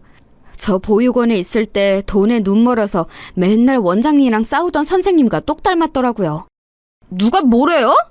죽으나 사나 큰 며느리는 맞으니까 우리 엄마 잘 모셔요. 내가 궁금한 건 그 돌이란 거 한다치고 얼마나 엄마한테 뜯어먹는지 중간 확인하러 온 거라고요. 엄마 돌아가시면 설마 이 집에 딸이 틀고 앉을 생각 아니죠? 경고하는데 나 이미 엄마한테 유언장도 받아놓을 거예요. 꼴에 뭐 엄마 좀 모셨다고 집 전체 뜯어먹을 생각 추호도 하지 말라고요. 엄마가 준 생활비나 찔끔찔끔 정직하게 쓰고 말 안 통하는 노인네 등쳐먹다 걸리면 각오해요. 알았어요, 형수? 저에게 이따위 험악한 말을 퍼붓고 돌아서는 서방님네를 보며 일순간 얼마나 서럽고 눈물이 났는지 몰라요. 저도 사람인지라 감정이 있고 화가 날 수가 있고 혐오감과 같은 생각들이 나타날 수 있잖아요. 이때 솔직히 다 집어치우고 그냥 나가버릴까 죽이 되던 밥이 되던 지들끼리 알아서 하라고 할까 생각이 들더군요. 하지만 이날 서방님네가 찾아오기 전 어머니는 밤에 꽤 적잖은 사고를 치셨어요. 남들이 치매식이 길어지며 더 못 본 꼴을 본다고 했고 저도 없는 지식으로 나름 치매 관련 건강 정보나 유튜브를 보고 공부한 게 있는데요. 그래도 막상 눈앞에서 소변 실수를 하시는 걸 보니 멘탈이 흔들리더라고요. 본인이 실수하고 있는지도 모른 채 계속 허공만 보고 있는 어머니, 게다가 잠들어 있지도 않고 깨어 있으시니 어떻게 처리를 해야 할지 너무 난감했어요. 나도 참 대책 없이 이 길에 뛰어들었나 싶었고 단순히 살림하고 얼음 밥이나 차려드리고 목욕자리 봐드리는 걸로 끝나는 게 아닌데 은근 겁이 나더라고요. 이런 제 마음도 모르고 제가 그날 밤 얼마나 가슴 졸여가며 심란하게 뒤처리를 했는지도 모르는 주제에 서방님은 외려 불을 지르더라고요. 그런 어머니를 놓고 도망가라고 하는 셈이지 뭔가요? 하지만 그날 낮에 어머니는 너무나 평온했고 식사도 잘하셨고 평소처럼 말씀도 하시고 마치 이런 저보고 도망가지 말라는 듯 너무 잘 지내시는 거예요. 저 그렇게 착하고 수더분한 성격의 사람이 아닌데 왠지 모르게 그냥 모든 기력이 다 빠져 포기하게 되었어요. 에라 모르겠다 어떻게든 되겠지 뭐 하는 심정이 되더군요. 그런데 사람이 너무 웃긴 게 뭐냐면요. 어쩜 그렇게 빠르게 태세 전환이 되는 걸까요? 저는 이 당시 어머니를 보면서 정말 별 지저분한 꼴을 다 본 것 같아요. 치매를 앓고 계시는 어머니의 대소변을 받아내는 것은 언제나 익숙해지지 않고 힘들었지만 단연 이걸 갖고 지저분한 꼴을 봤다고 하는 건 아니에요. 제가 말하고 싶은 건 인간의 아주 지저분하고 음흉한 속내를 봤다는 거예요. 그렇게 졸렬하고 비열한 성질을 드러내는 것은 아마 다 예상하셨겠지만 바로 서방님네 부부였다는 거예요. 어머니를 모시는 것만으로도 충분히 힘들고 날 덥고 푹푹 찌고 장마가 이어지는 중에도 툭하면 집에서 아무렇게나 행동하시고 풀어져 버리시는 어머니를 보며 그 뒤치다거리가 너무 괴로웠어요. 그런 저를 틈틈이 간시함답시고 들락거리던 서방님네 부부는 정말로 자기 엄마의 심각한 사태를 눈으로 마주하고 나니 슬슬 태도가 변하는 거 있죠. 돈 갖고 으름장 놓고 윽박지를 때만 존댓말 하던 서방님이 완전히 태도를 바꾸어 낄낄거리면서 자기 엄마 잘 봐달라고 이죽거리는 거예요. 형수님, 역시 형수님만한 사람이 없어요. 우리 형이 하여간 사람 하나는 기똥차게 잘 본다니까. 그러니 형수님같이 바르고 신실하신 분이랑 결혼한 거 아니에요. 아무튼 간에 우리 엄마 잘 부탁드려요. 아우, 이 찌든 냄새. 이거 맨날 치우느라 형수님 장난 아니게 힘드시겠네. 아 여보, 당신 뭐해? 얼른 가서 형수님이 엄마 씻기는 거 도와드려. 나는 좀 들어가기 그렇잖아. 빨리! 이러면서 언제부터 제가 지 엄마 모시는 거 좋게 봤다고 이상하게 추켜 세우는 거예요. 동서도 잔뜩 일그러진 얼굴을 하고 있다가 일순간 확 펴더니 저 따라서 어머니를 욕조에서 씻기는 걸 도와준답시고 고무장갑을 끼더라고요. 하지만 그래놓고 곧 인내심을 잃었는지 아예 고개를 훅 돌려버리고 설렁설렁 씻다가 이러고 나가버리더군요.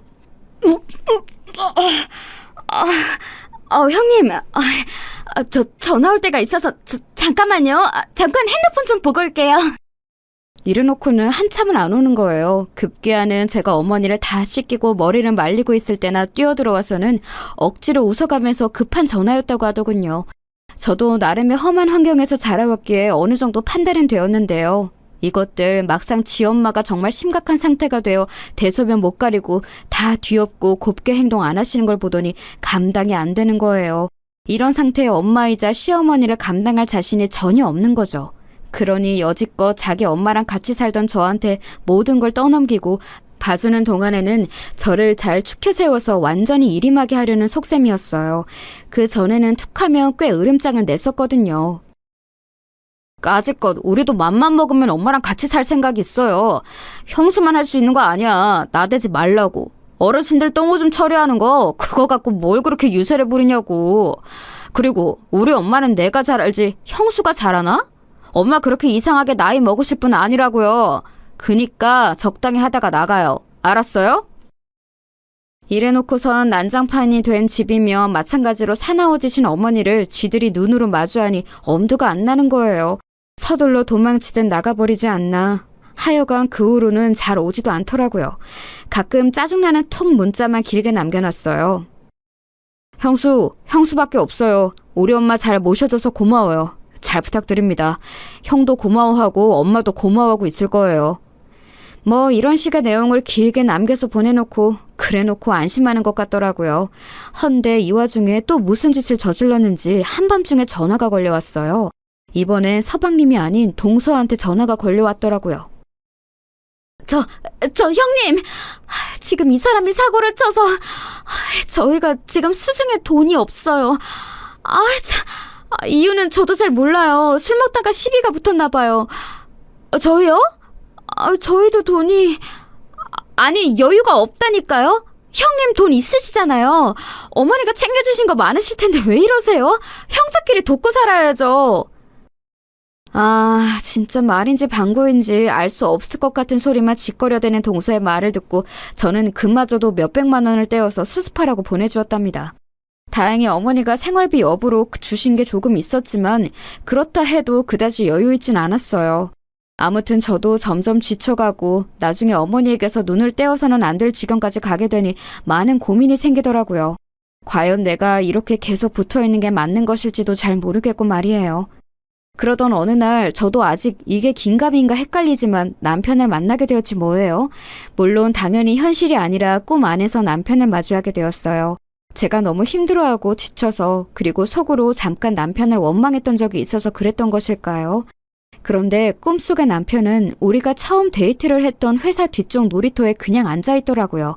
그러면서 저를 슬픈 눈으로 응시를 하고 있는데 제 기분 탓인지 모르겠지만 무척 미안해하는 표정이었어요. 그런 꿈을 꾸고 나니 정말 딱 한 번 제 꿈에 그렇게 왔지만 마음이 참 무겁더라고요.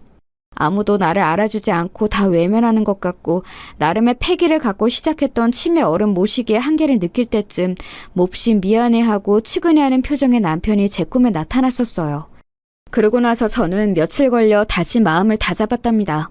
그게 내 생각으로 인해서 나온 꿈일지언정 일단 시작을 했으면 끝을 봐보자, 이러다 죽기야 하겠어 하는 생각으로 말이에요. 그래도 정말 남편이 내 진심을 안다면, 그리고 이런 상황을 안다면 나에게 일말에 미안해하고 고마워하는 마음이 있겠지, 남편은 알아주겠지 하면서 몇 번이나 제 자신을 다독였어요. 그 뒤로도 혹독하게 저를 덮쳐오는 어머니와의 힘든 씨름의 날들을 지나곤 지나 급기야는 간병인이 오셔서 같이 도와야 하는 날이 찾아오고 말았어요. 하지만 그것도 잠시. 간병인 분도 이렇게 말씀하시더라고요. 며느님, 아무래도 어머님 저 정도면 이제 우리 같은 사람들이 나설 일이 아니에요. 요양원에 들어가시는 게 맞을 것 같아요. 남편이 안 계신 거죠? 그럼 이 집 자식들이랑 얘기해 보시고 결정하는 게 좋겠어요. 나도 이렇게 지치는데 젊은 사람이 어째 지금까지 버텨왔대요. 아유, 안쓰러워라. 그만하고 요양원을 알아봐요. 저는 이제 더 나오기는 힘들겠어요. 이 말씀을 듣고 나니 그것도 틀린 말은 아닌 것 같더라고요.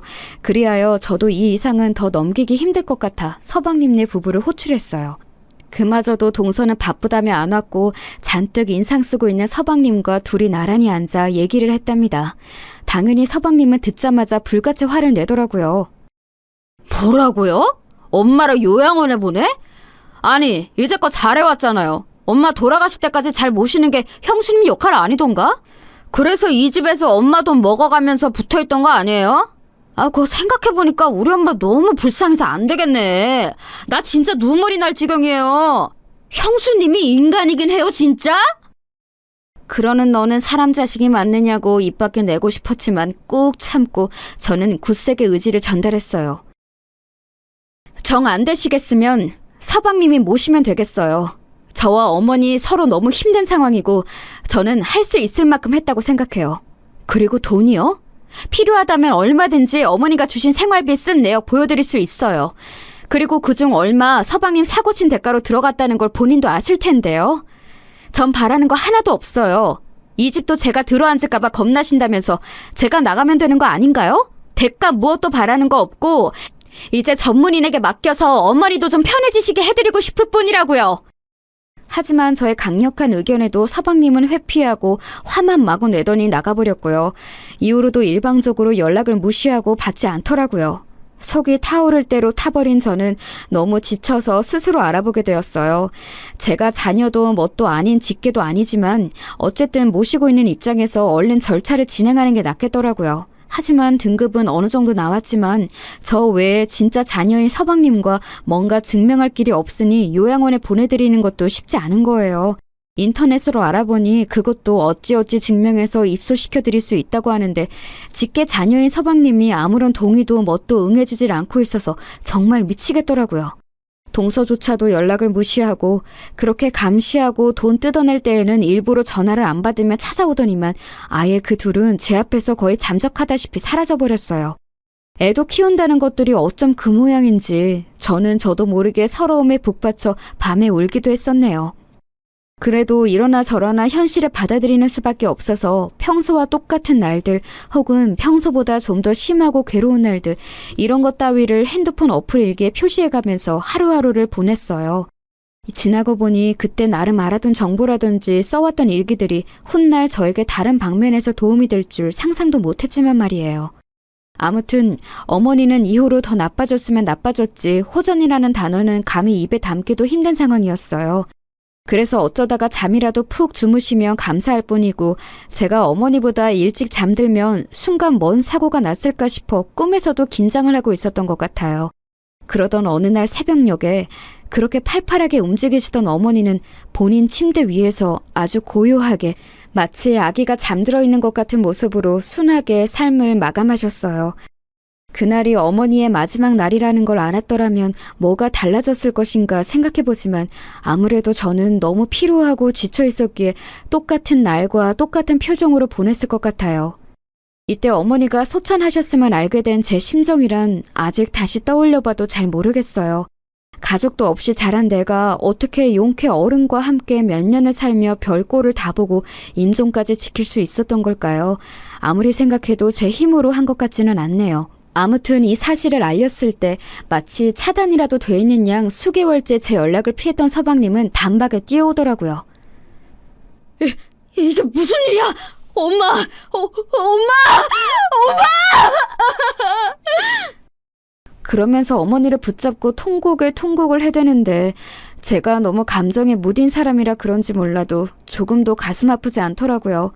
저와 어머니 관계의 끝은 제 나름대로 감정이 많았지만 이상하게 어머니와 서방님의 이별에 대해선 무감각한 눈으로 보게 되었어요. 슬프긴 하겠지만 정말 슬픈 걸까? 진짜 슬퍼서 우는 걸까?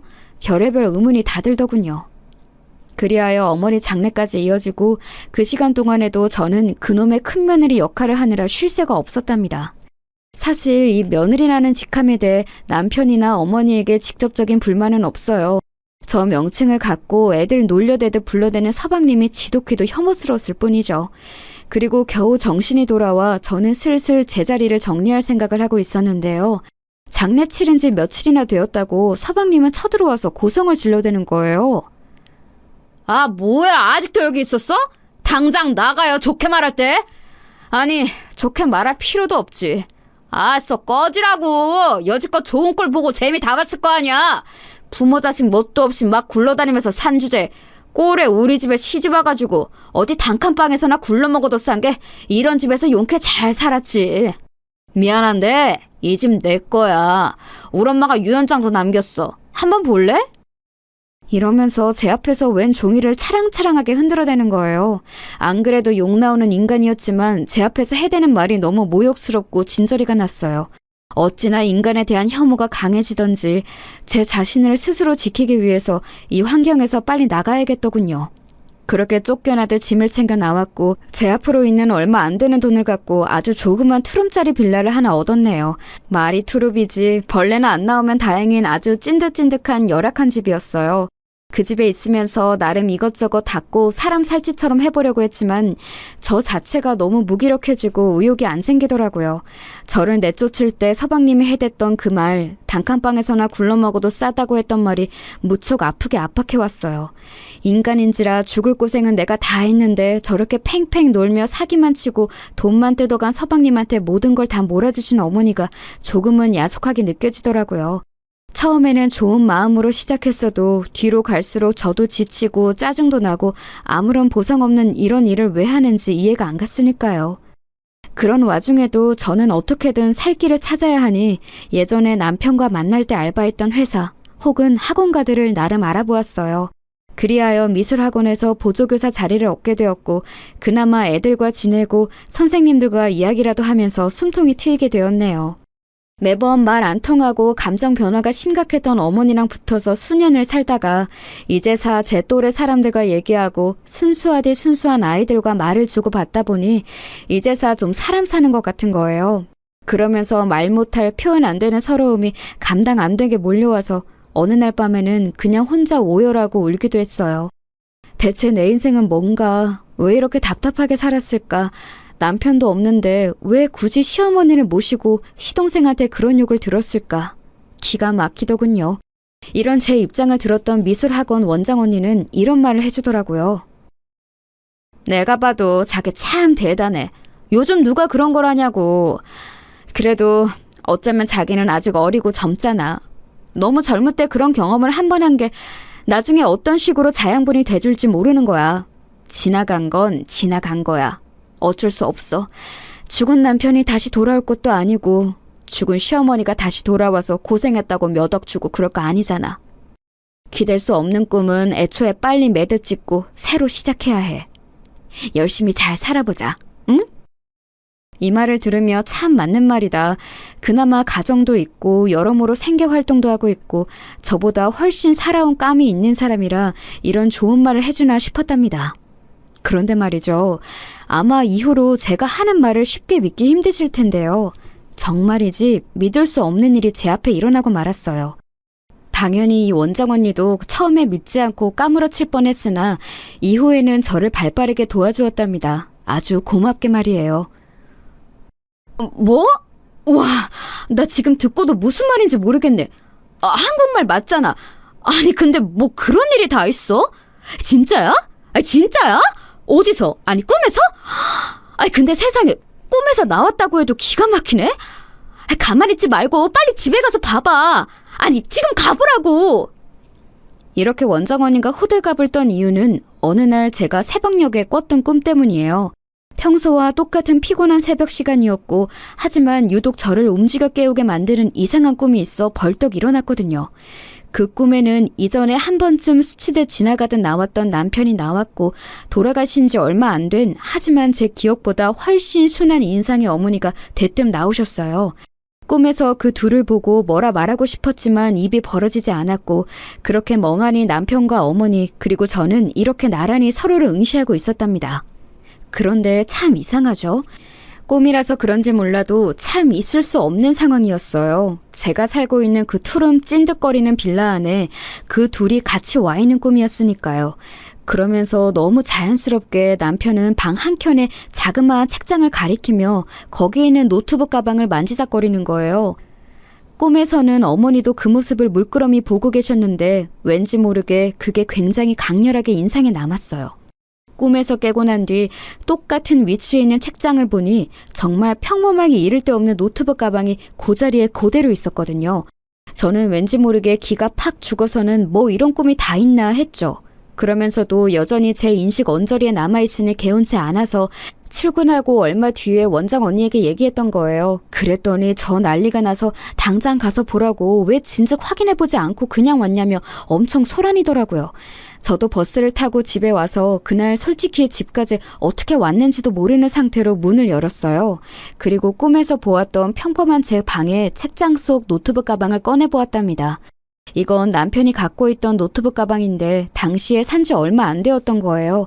저 역시 컴맹이고 뭘 할 줄 모르지만 언젠가 쓸 일이 있을 것 같아서 남편 유품 중 소지한 것이랍니다.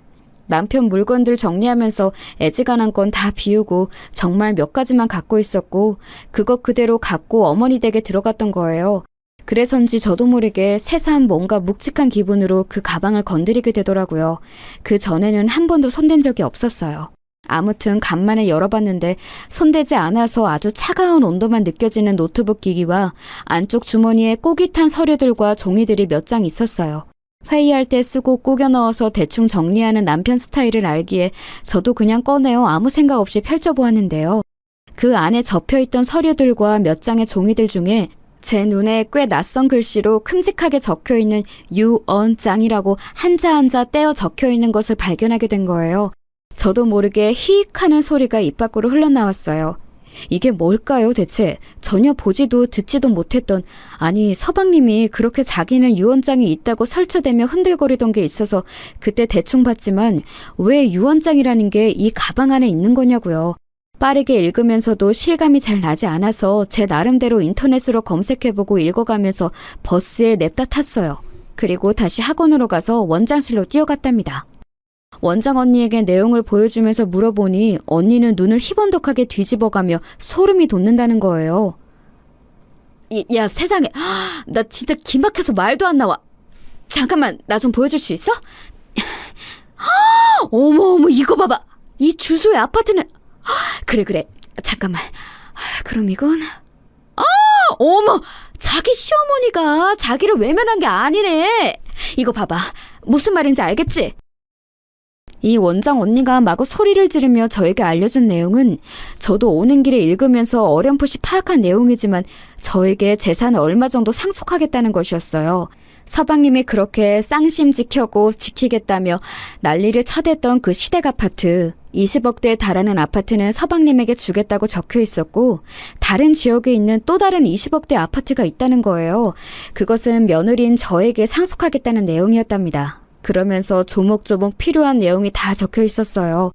이미 유언장이 있고 어머니에게 있는 재산은 아파트 한 채라고 알고 있던 서방님의 의견과는 달랐기에 이때 약간 혼란스럽더라고요. 하지만 이미 친정 가족 간의 상속 싸움으로 인해 여러모로 화병을 달고 살았던 원장 언니는 이쪽에 대해선 빠삭하게 안다며 저를 무척 많이 도와줬어요. 서방님이 들고 있던 그 유언장은 제 딴에 딱히 확인도 안 하고 그냥 나와버려서 저도 잘 몰랐는데 알고 보니 지들끼리 적당히 꾸며낸 것이었더라고요. 혹시나 제가 달려들어서 지들한테 증거를 달라고 할까봐 이 집 내 거라고 우길까봐 정말 허접하게 꾸며낸 유언장이었어요. 평소에 지들 엄마에 대해서 아는 것도 없으니 재산도 그 아파트 한 채인 줄 알았던 거죠. 하지만 알고 보니 어머니가 직접 쓰셨던 유언장 안에는 다른 내용이 있었던 거예요. 훨씬 상세하고 확실하게 날인이나 필요한 모든 것들이 갖춰진 하나의 서류였어요.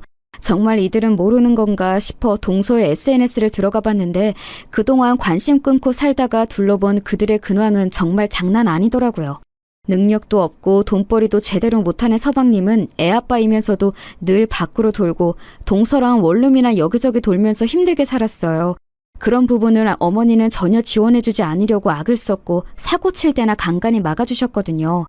그런데 학군지 좋고 위치도 좋고 30평대 아파트인 어머니 집에 들어가서 살게 되었으니 아주 그 거만한 기세가 하늘을 찌를 정도였어요.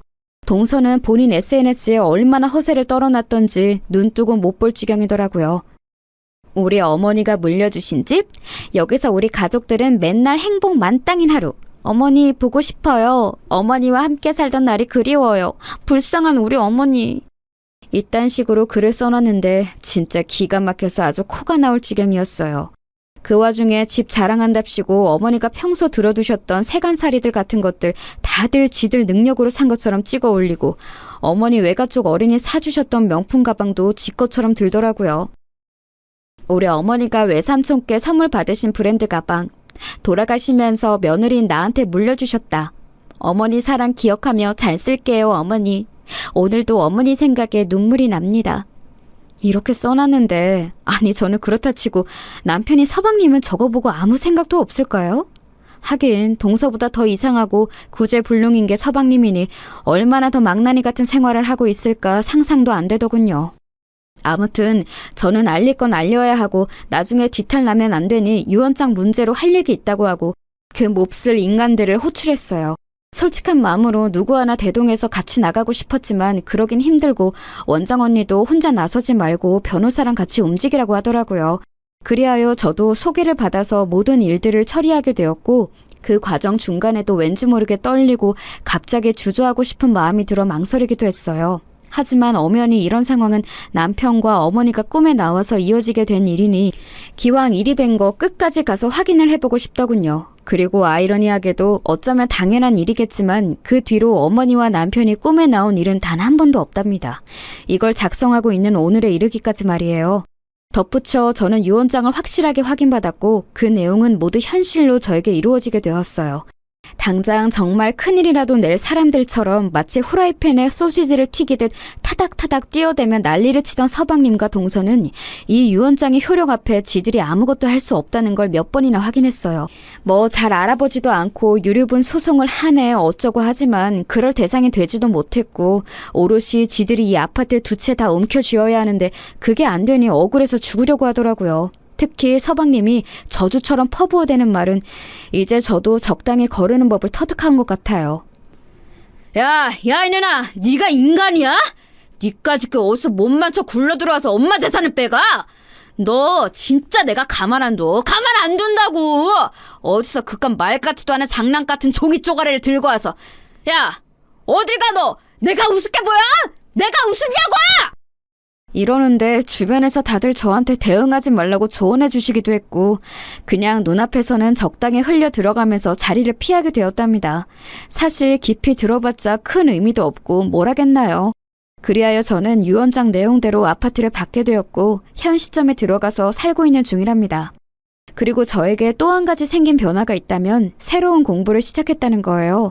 정말 아무런 정보도 없이 바위에 계란치기로 시작했던 어머니 치매 간병을 이번에 요양보호사 공부를 하면서 제대로 정보를 쌓고 싶더라고요. 하고 싶지도 않았고 중간에 아주 진력이 나버렸던 간병이었는데 홀로 인터넷 정보를 쌓고 카페에서 도움을 받다 보니 요양보호사 쪽으로 전망도 나쁘지 않다고 하길래 알아보게 되었어요. 정식으로 대학을 가고 사회복지 쪽을 해볼까 생각도 해보았지만 그쪽으로 가기에는 애매하게 나이가 또 많더라고요. 공부 머리가 그닥 좋지 않아서 저에게는 요양보호사 시험을 치고 붙는 데에도 다소 시간이 걸릴지도 모르겠어요. 요즘 나이 있으신 어르신들이 많이 하신다는데 그래도 30대 초인 제가 한다면 좀 더 많은 것들을 해볼 수 있을 것 같아요. 저의 많은 처지를 안타깝게 여기고 힘이 돼주었던 미술학원 원장 언니는 진심으로 이런 부분을 응원해주고 있답니다. 나중에 나이 들어서 원장 자격 갖고 하나 차려도 되잖아. 그쪽도 보통 그렇게 하지 않나? 아무튼 인생에 쓸데없는 경험은 없더라고. 자기도 자기 어머니 모시던 경험 삼아 젊은 나이에 요양보호사 되면 얼마나 좋아. 앞으로 실버 복지 사업이 대세라잖아. 그간 있었던 힘든 일들은 다 잊어. 그리고 새로 시작해. 나중에 성공하면 나한테 꼭 연락 주고. 알았지? 이렇게 우스갯소리를 하고 다신 안 볼 것처럼 말을 했지만 저는 틈틈이 만나서 멘토처럼 여기고 제 근황들을 보고하고 있어요. 감사하게도 어머니가 물려주신 곳에서 남편의 흔적들을 가지고 그렇게 홀로서기를 하고 있습니다. 인생의 굴곡이 꽤 심했던지라 앞으로 어떻게 흘러갈지 저도 잘 모르겠지만 그래도 좋은 날들이 이어질 거라고 믿어보려고 해요. 여기까지 제 사연 들어주셔서 정말 감사합니다. 모두 건강하세요.